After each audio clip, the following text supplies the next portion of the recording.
Se entregaba pizzas en un viejo Honda Civic cuando Waldo Díaz abrió la puerta y cayó de rodillas. La lluvia de diciembre caía con fuerza esa noche, empapando mi chaqueta de pizzería Lorenzo, y solo quería cobrar mis $12 de propina y seguir con el próximo pedido. Pero este anciano me miró el rostro como si hubiera visto un fantasma, con las manos temblando mientras se extendía hacia mí. «Dios mío», murmuró, con la voz quebrada. «Eres el hijo de Tomás García, ¿verdad?» Retrocedí confundido y un poco alarmado. «Señor, ¿se encuentra bien? ¿Debo llamar a alguien?» «Tomás García era tu padre. Reconozco esos ojos, esa mandíbula. Te pareces exactamente a él de joven». Sus ojos se llenaron de lágrimas. «Te he buscado durante 30 años, Ramón». «¿Cómo sabe mi nombre?» Mi corazón latía con fuerza.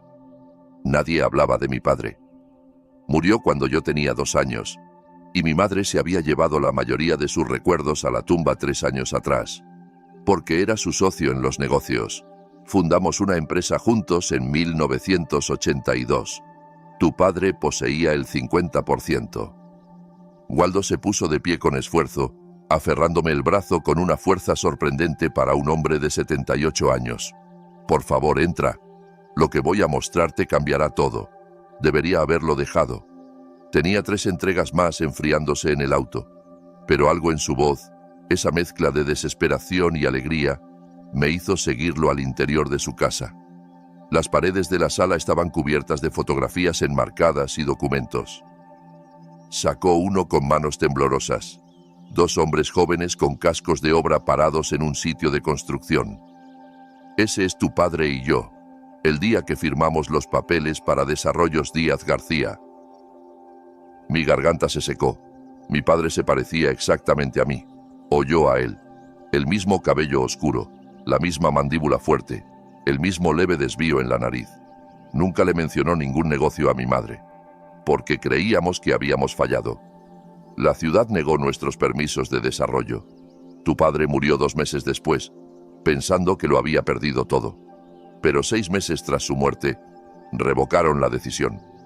Ese pantano sin valor que compramos se convirtió en el corredor tecnológico ribereño. Waldo se dirigió a su escritorio y sacó una carpeta gruesa con documentos.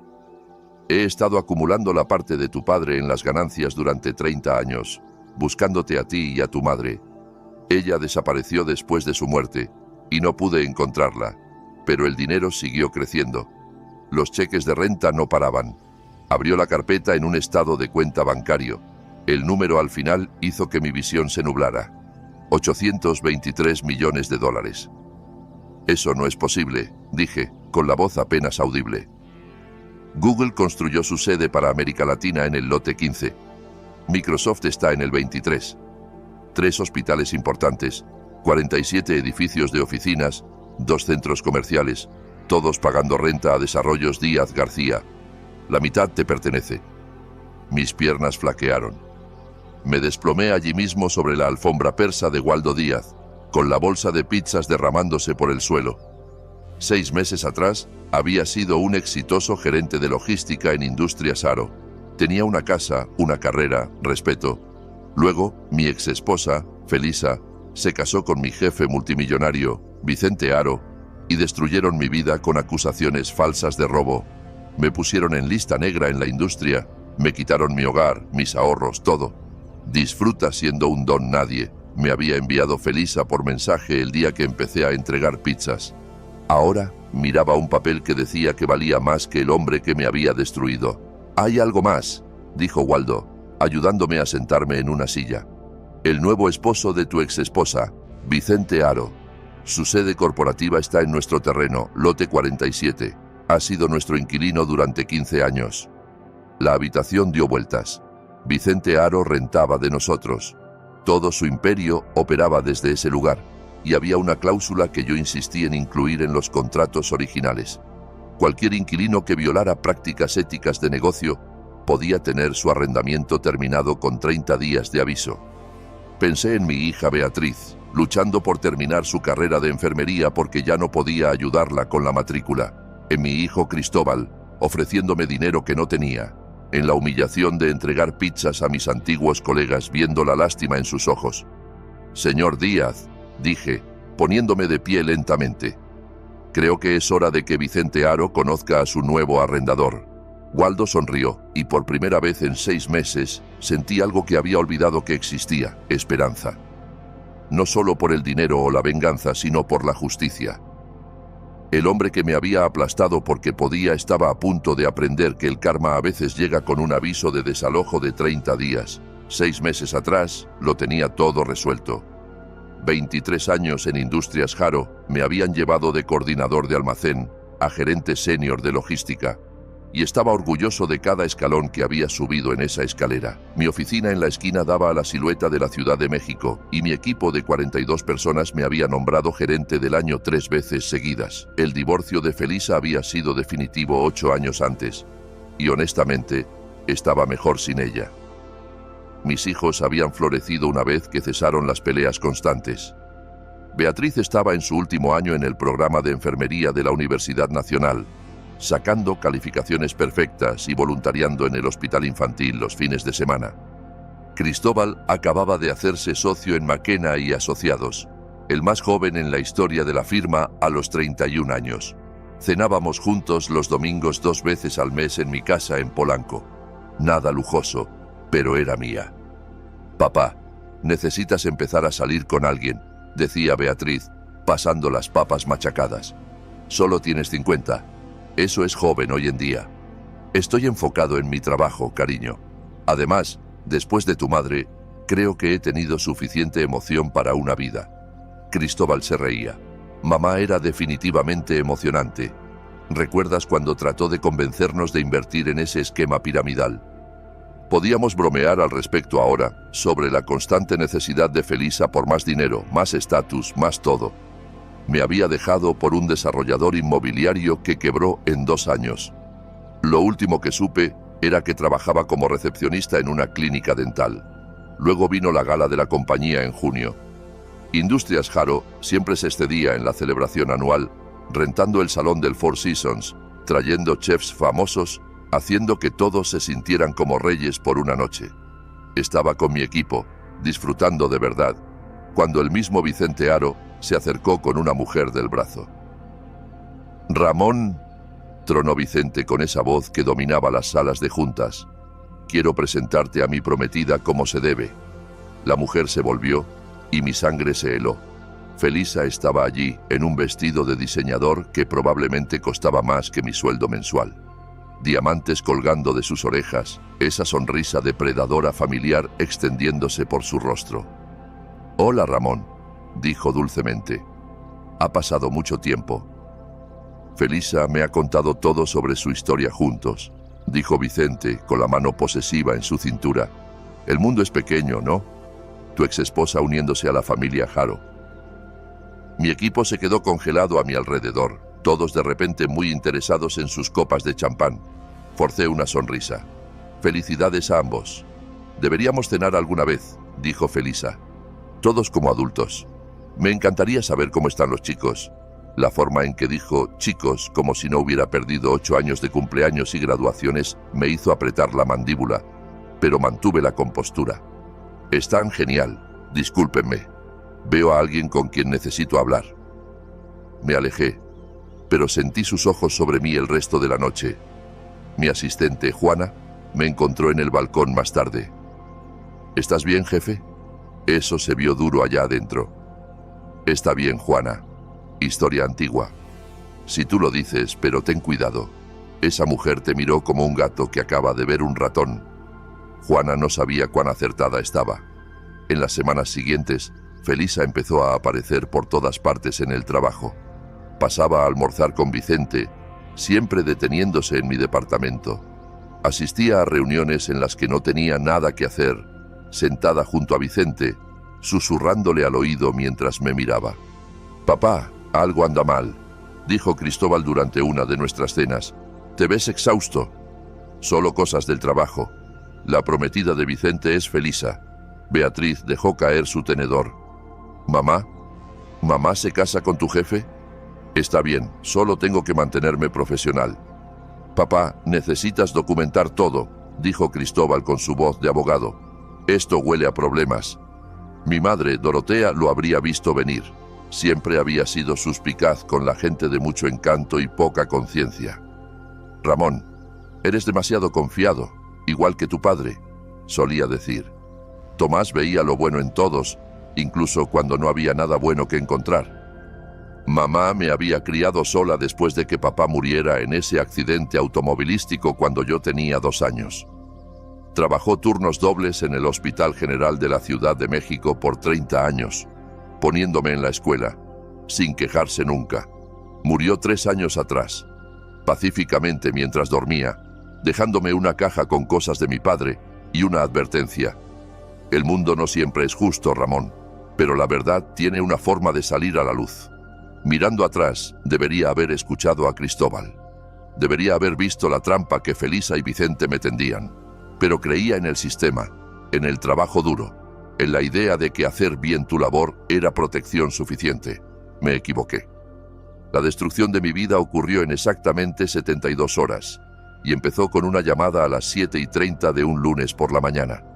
Ramón, te necesitamos en recursos humanos inmediatamente, dijo la voz. Era Carla Pérez, la directora de recursos humanos, y su tono hizo que mi café supiera a ceniza. El camino a recursos humanos se sintió como una marcha fúnebre. Carla estaba detrás de su escritorio con 2 guardias de seguridad flanqueando la puerta. Un montón de papeles yacía entre nosotros como una acusación. Ha habido una seria alegación de robo, dijo, deslizando los documentos hacia mí. $2 millones en inventario faltan del almacén 7. Los registros de acceso digital muestran que se usaron tus códigos de anulación cada vez. Eso es imposible. No he estado en el almacén 7 en 3 meses. Los registros dicen lo contrario. Cada transacción tiene tu firma digital. 47 desvíos separados en los últimos 90 días. Mis manos temblaron mientras revisaba los papeles. Allí estaba mi código de acceso, mi firma digital, incluso mis supuestos horarios de inicio de sesión, todos en horas en que estaba durmiendo en casa. Esto está fabricado. Revisen las cámaras de seguridad. Mostrarán que no estuve allí. La expresión de Carla no cambió. Las cámaras fallaron durante todos los periodos relevantes. El sistema de respaldo también falló. El señor Haro quiere manejar esto discretamente.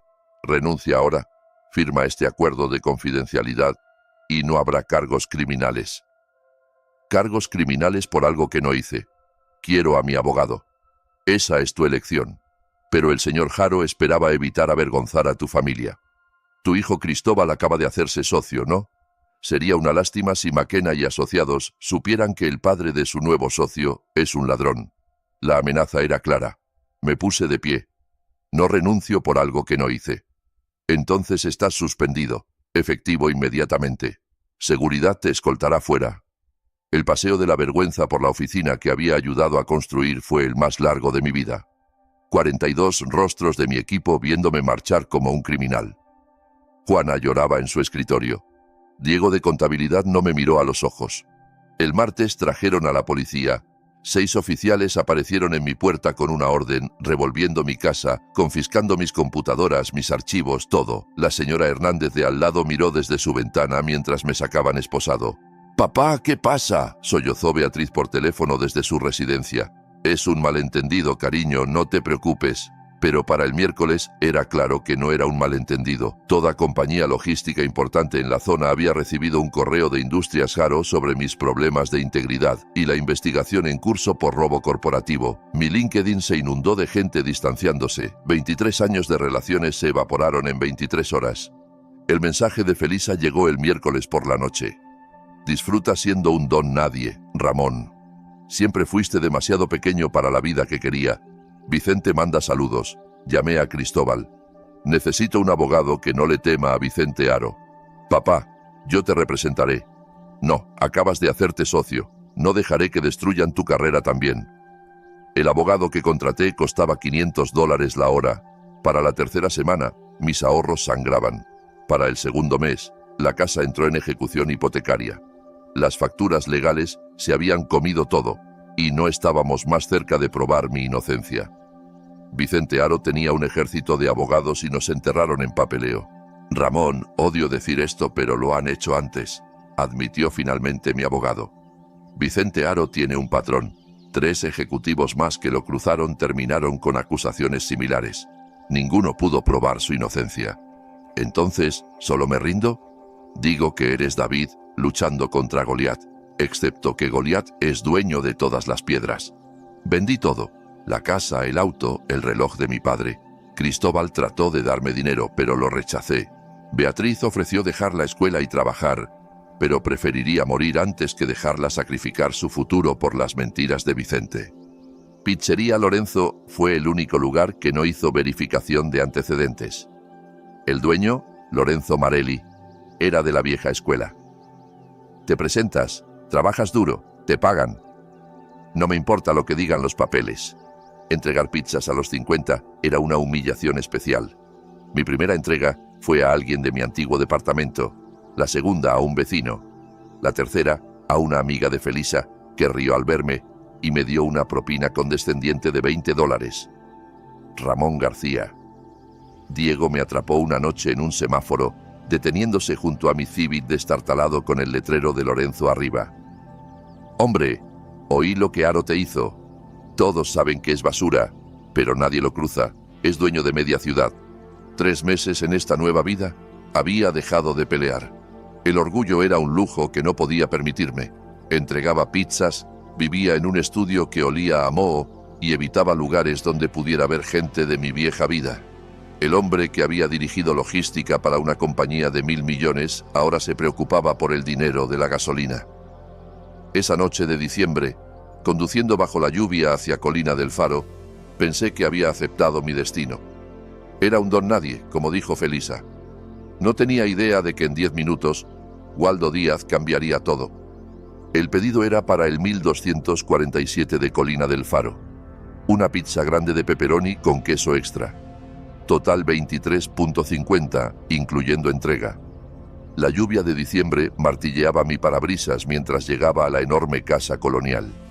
Estas entregas en Colina del Faro usualmente significaban buenas propinas, a veces suficientes para cubrir mi gasolina toda la noche.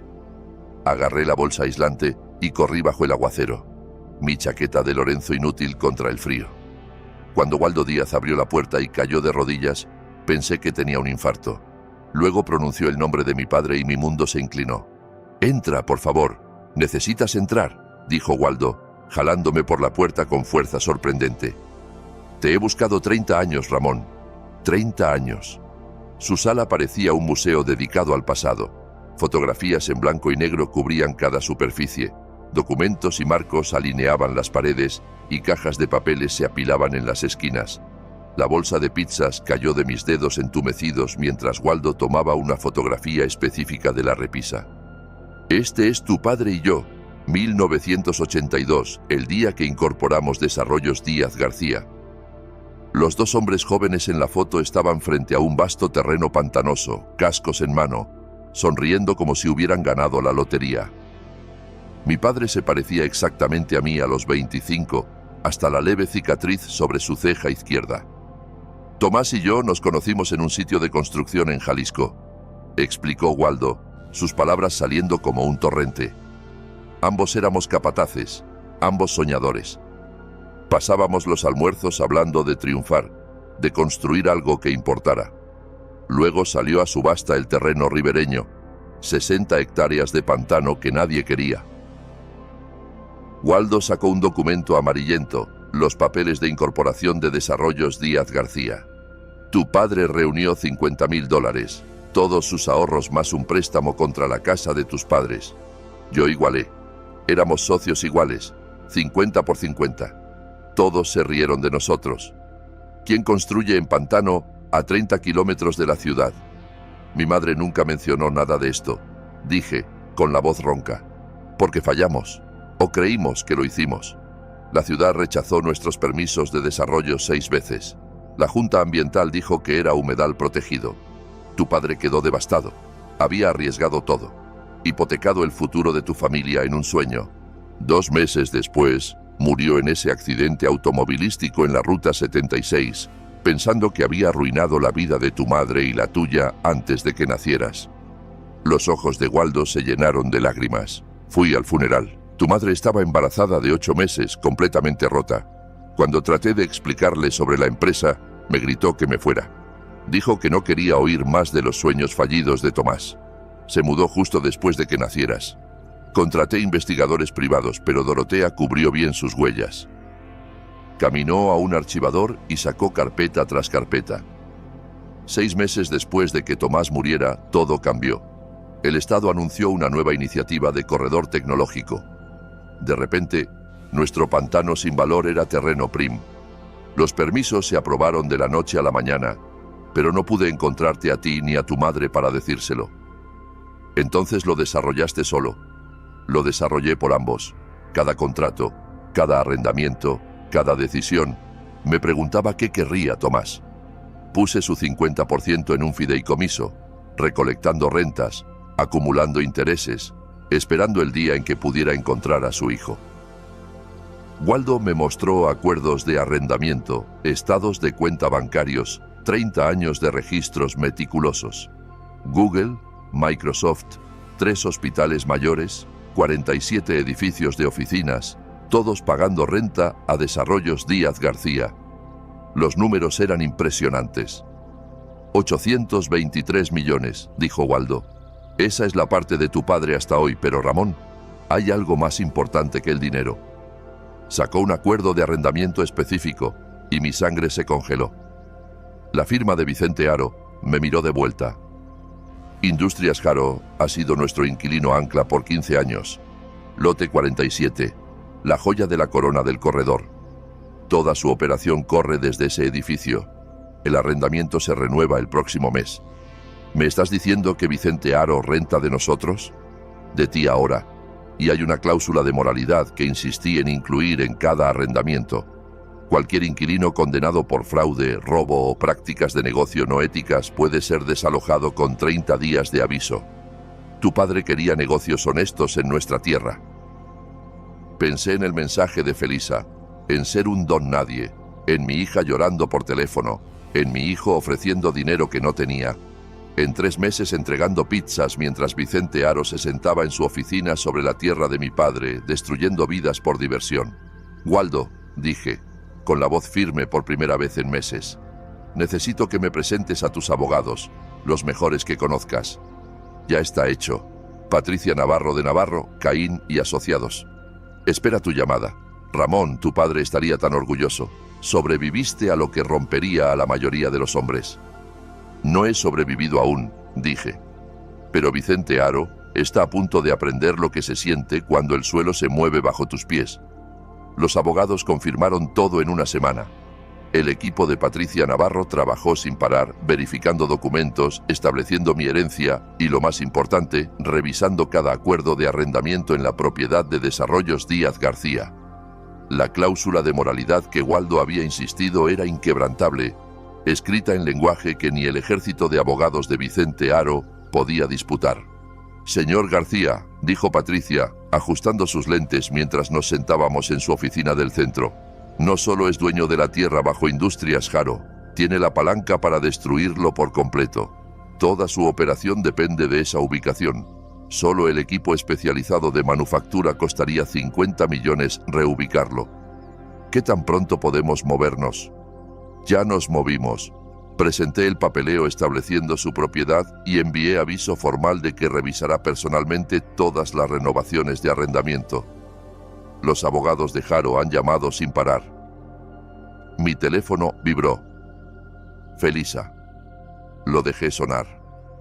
A la mañana siguiente me senté en mi Honda Civic fuera de Industrias Haro, sosteniendo la carpeta que contenía el futuro de Vicente.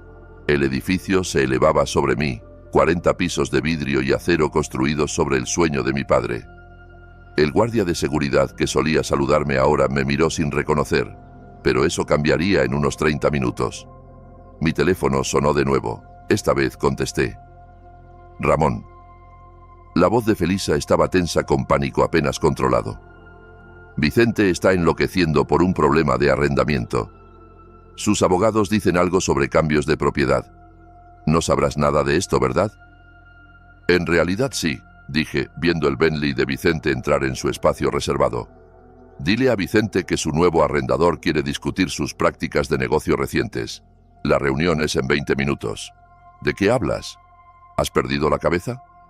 Ah, y Felisa, ese hombre aburrido que dejaste es dueño del suelo bajo el penthouse que Vicente te compró el mes pasado. Todo está construido sobre tierra de Díaz García. El silencio fue hermoso. Luego vino el grito. Eso es imposible. ¿Entregas pizzas? Ya no. Nos vemos en la sala de conferencias.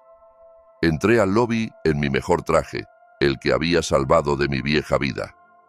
La recepcionista pareció confundida hasta que el equipo de Patricia Navarro entró detrás de mí. 6 abogados en formación perfecta. Estamos aquí para la reunión de emergencia con el señor Haro, anunció Patricia. Sala de conferencias A, creo. El ascenso en el elevador al piso 40 se sintió como subir a la justicia. Cuando entramos a la sala, Vicente ya estaba allí con su equipo legal. 12 abogados arreglados como una pared defensiva. Felisa sentada a su lado, su rostro pálido bajo las luces fluorescentes. «Hola, Vicente», dije, tomando el asiento en la cabecera de la mesa. «Gracias por aceptar reunirte con tu arrendador». El rostro de Vicente pasó de confundido a furioso a aterrorizado en 3 segundos. «Esto es una broma». Patricia deslizó los documentos de propiedad por la mesa. «Ninguna broma, señor Haro. El señor García heredó el 50% de Desarrollos Díaz García de su padre. Desde la semana pasada, ha asumido control total de las negociaciones de arrendamiento para el lote 47. «No puedes hacer esto», gruñó Vicente. «Tenemos un arrendamiento que expira en 30 días», dije calmadamente, «y contiene una cláusula de moralidad comprensiva». «Patricia, ¿compartirías lo que encontraron nuestros investigadores?» Patricia abrió su laptop. 17 exempleados han proporcionado declaraciones juradas sobre acusaciones falsas, evidencia plantada y acoso dirigido. Tenemos 3 que fueron acusados de robo usando el mismo método que contra el señor García. Firmas digitales, cámaras misteriosamente fallidas, todo el manual. «No puedes probar nada». «No tenemos que hacerlo», dije. «La cláusula de moralidad no requiere condena, solo evidencia creíble de prácticas de negocio no éticas». «Pero aquí va mi oferta, Vicente. Tienes 2 opciones». Me puse de pie, mirando al hombre que destruyó mi vida por deporte. Opción 1. Desalojas las instalaciones en 30 días. Mueve toda tu operación a otro lado. Buena suerte encontrando 40 pisos de espacio especializado con tus necesidades de infraestructura. O... Su voz se quebró. Opción 2. Limpias públicamente mi nombre, me pagas 30 millones en daños y firmas un arrendamiento al triple de la tasa actual. Y divorcias a mi exesposa inmediatamente. No puedes forzarme a divorciarme. Vicente golpeó el puño en la mesa. No, pero puedo hacer que quedarse casado con ella sea muy caro. Cada mes que permanezcan casados la renta se duplica. Mes 1, 6 millones. Mis 2, 12 millones. Mis 3, 24 millones. ¿Cuánto antes de que tu junta decida que no vale la pena? Felisa estaba de pie ahora, sus tacones de diseñador clicando mientras retrocedía hacia la puerta. «Ramón, cariño, podemos arreglar esto. Nunca quise que las cosas llegaran tan lejos». «Guárdatelo», dije sin siquiera mirarla. «Vicente, tienes 24 horas para decidir. Después de eso, inicio el proceso de desalojo y lo hago público todo». El abogado principal de Vicente le susurró urgentemente al oído. El color se drenó de su rostro al darse cuenta de que su imperio estaba sobre tierra que yo controlaba. «Esto es extorsión». «No», corrigió Patricia. «Esto es derecho contractual, el mismo que usaste para destruir gente inocente. El señor García es generoso, podría desalojarte hoy basado en lo que hemos documentado». Me volví para irme, luego me detuve. «Por cierto, Vicente, ese mensaje que Felisa envió sobre mí siendo un don nadie, agradécele de mi parte. Ha sido muy motivador. Vicente eligió pelear, perdió espectacularmente». Dentro de 48 horas de nuestra reunión, su junta directiva llamó a una sesión de emergencia. Patricia Navarro se aseguró de que recibieran copias de cada declaración jurada, cada pieza de evidencia, cada caso documentado de la destrucción de empleados inocentes por Vicente. El periódico de la Ciudad de México recibió un tip anónimo sobre la historia, y de repente Vicente Haro no era el CEO brillante. Era el multimillonario que destruía familias trabajadoras por deporte. El señor Haro ha decidido perseguir otras oportunidades, leyó el comunicado corporativo. Pero todos sabían la verdad. La Junta le dio dos opciones: renunciar o ser despedido públicamente. Eligió escabullirse con la dignidad que le quedaba.